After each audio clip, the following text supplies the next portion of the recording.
The National Jazz Festival is a sort of teenager's Ascot.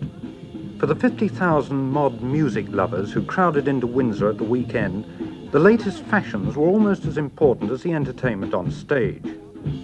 Not surprisingly, perhaps, because this is the year of the hippies, or flower people, whose colourful taste in costume make the miniest of miniskirts look traditional. The flower people have their own taste in music, and their favourite performers are not necessarily big names in the pop charts. For them, the highlight of this festival was a relatively unknown singer called Arthur Brown. And don't be misled by his unoriginal name. Most of the people here agreed that his act was definitely swinging.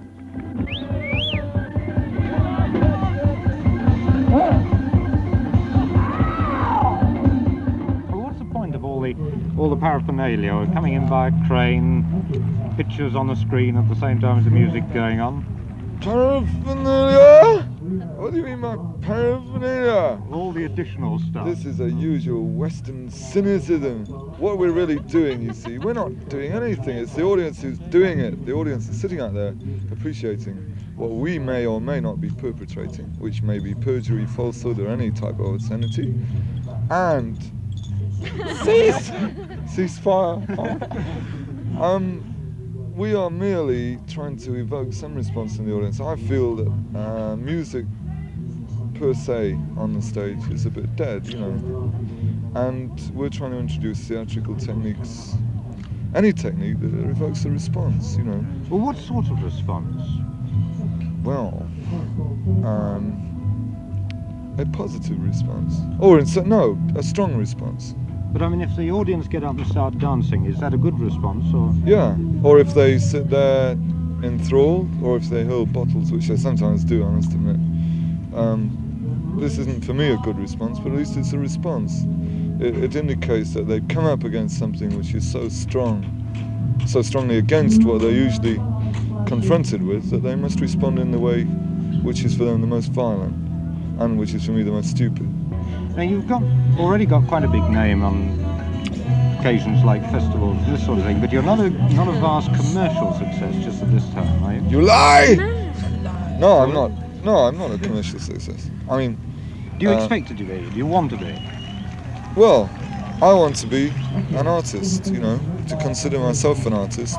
And obviously, I mean, if I've got commercial success, it means I can do a lot more than I could do without it. I mean, I can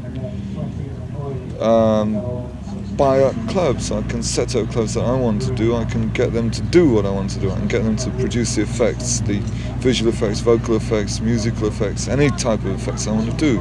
And this is what I want to do eventually. And also I want to set up schools, you know, where instead of separating leisure and work, you have them both going on together. I mean, this is the whole thing now, that the musical scene is no longer confined to music. It's spreading towards where you can influence what people think, what they do, where they go, how they do what they do, etc. Is that ambition more important than getting to the top of the chart? Yeah, I mean, before we started getting successful, we had about 6 months, and during that time I was earning, one week I earned 5 shillings, but I don't care. You know, the thing is that if you don't believe in what you're doing, as so many of the big groups don't believe, they don't know what the hell they're doing, you might as well not do it. You know, what's the point? What did you think of the act? I thought it was really exciting. It moved you, because it was designed to stop you just sitting in your seat. I mean, you can do that. You can stop people sitting in the seats and excite them by a very quiet sort of thing, or by battering them, like that act did.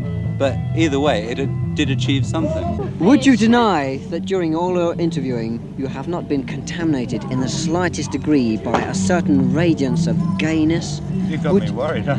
Yes! Look, it's shining on your coat. Look, it's all over you, even without the ultraviolet, even without the lie detector. It's still there.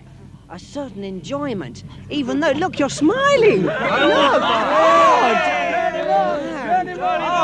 Oh, look! Yeah, but that's pure sadism. But you're enjoying it, aren't you? You're having a laugh. I mean, I you see, enjoy lots of things. is Like- just one. Yeah, I mean, don't you think it's beautiful? You see, we don't worry about money, but you do. Now we're in equal position because we're not getting paid for it. Who you asked are. me for his wages tonight? Ah, shh, keep out of it. It's like the ancient bacchanales where they gave themselves over to the experience. Never mind whether it was right or wrong. Never mind whether the church said yay or nay. Because these are old men. These are far away old men who've lost who've lost everything, and all they can say is yay or nay. But the young people, they may be wrong, but at least they enjoy everything. What did you think of the act? I thought it was fabulous, yeah. It was great. It's so big here that you really can't like groove to it, but Arthur Brown's the type of guy that no matter where he is, if you dig him, you can sit there and just groove. You don't have to dance, you don't have to sing, you don't have to move, you just sit there and groove to it. That's just the type of person he is. Would you call yourself a hippie or? Yes. Yes. Would you claim Arthur Brown for your own? I mean, do you think he's one of you? Most definitely, yes. Yes. He seems to speak for the hippies. And that last song he's saying, give them a flower, it's talking about the oppression that we're finding that we're getting. The sort of things that people are doing to us, the bloody-mindedness that you get. If somebody attacks you, what do? Give him a flower. This is what he's talking about, and this is right, absolutely right, and this is what we're talking about. Our whole philosophy can be summed up in one word, and that's love. All you need is love.